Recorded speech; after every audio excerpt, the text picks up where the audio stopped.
In the early hours of this morning, Iranian ballistic missiles and drones crossed Jordanian airspace and hit areas near military bases housing American forces. And tragedy struck. The conflict, which had been dragging on in a kind of unstable equilibrium since the end of a previous truce, has now spread directly into the territory of sovereign Arab countries. Iran responded to the recent American attacks with a series of strikes against facilities in the Emirates, Oman, Qatar, Kuwait, and more heavily in Jordan.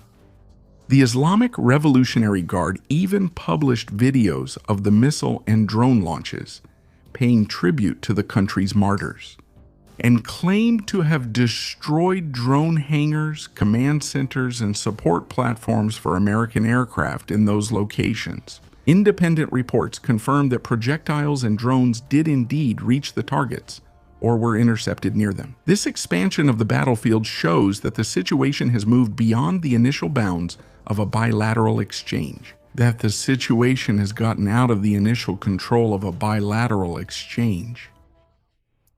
It started with American attacks on Iranian targets, about 140 facilities, drones, ammunition depots, and communication equipment.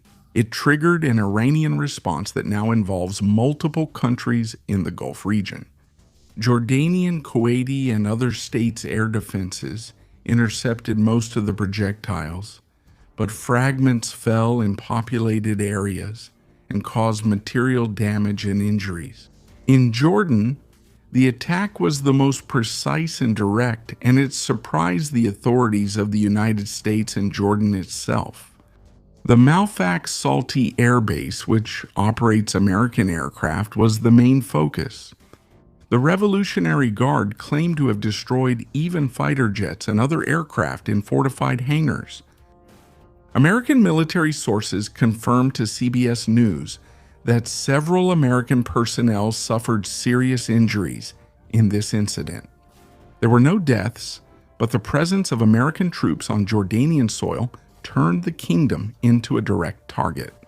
Jordan, which maintains stable relations with Washington, saw its territory breached by missiles from Iran for the first time on a significant scale in this new phase of the conflict. In Kuwait, the situation was equally serious, but no American soldiers were injured. Iranian drones and missiles hit or threatened military installations and critical infrastructure, including power plants and water desalination facilities. American military personnel and civilians were hit by shrapnel. Local authorities had to suspend landing and takeoff operations at Kuwait International Airport, temporarily closing the airspace to commercial flights. The Kuwaiti Air Force intercepted several hostile targets, but the impact on daily operations was immediate and visible. In Oman and Qatar, drones hit areas identified by the Revolutionary Guard as logistical support sites for the United States.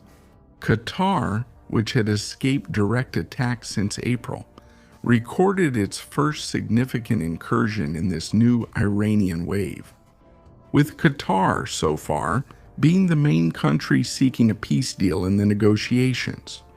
If you want to watch this full video and have access to exclusive content only for members, become a channel member by clicking the Join button right here. In all cases, the Iranian pattern was the same: long-range attacks with ballistic missiles and swarms of drones, aiming to saturate defenses and demonstrate the ability to hit American bases, even on Allied territory. Arab allies and right nearby, Israel, are starting to move to reinforce their position alongside American efforts. President Trump authorized the additional deployment of dozens of aircraft, including aerial refueling tankers, coming from bases in Europe and the continental United States to Israeli installations. This transfer significantly increases the ability to sustain prolonged air operations in the region, which is already indirectly involved in the effort against Iranian threats, now has greater American logistical support for possible support missions or joint responses. This deployment is not being presented as a direct entry into the conflict, but it clearly signals preparation for deeper involvement if the escalation continues. The Iranian attacks reveal both advances and limitations. The use of massive medium-range ballistic missiles combined with drones and cruise missiles demonstrates the ability to project force beyond immediate borders. However, the air defenses of the targeted countries, with American support in several cases, managed to intercept most of the projectiles before they could cause catastrophic damage. Even so, the mere fact that Iranian missiles landed on Jordanian territory and caused injuries to American soldiers marks a qualitative shift in the conflict.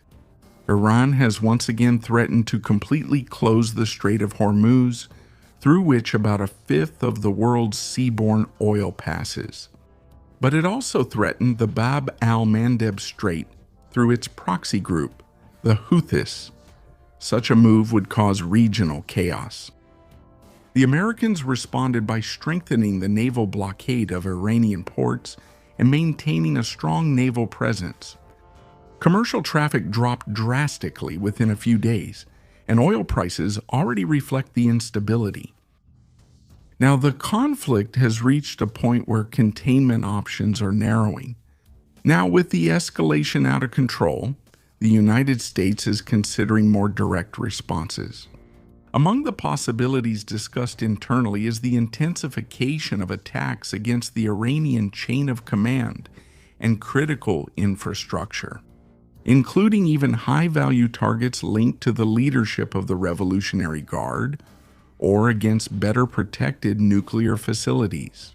In other words, this means that American and Israeli preparations for the coming days may aim to target Iranian leaders, especially the current negotiating leaders.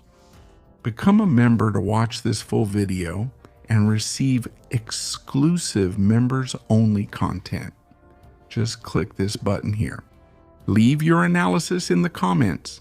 How do you assess the chances of de-escalation and starting negotiations, or the next chapters of an even greater escalation involving all the Gulf countries?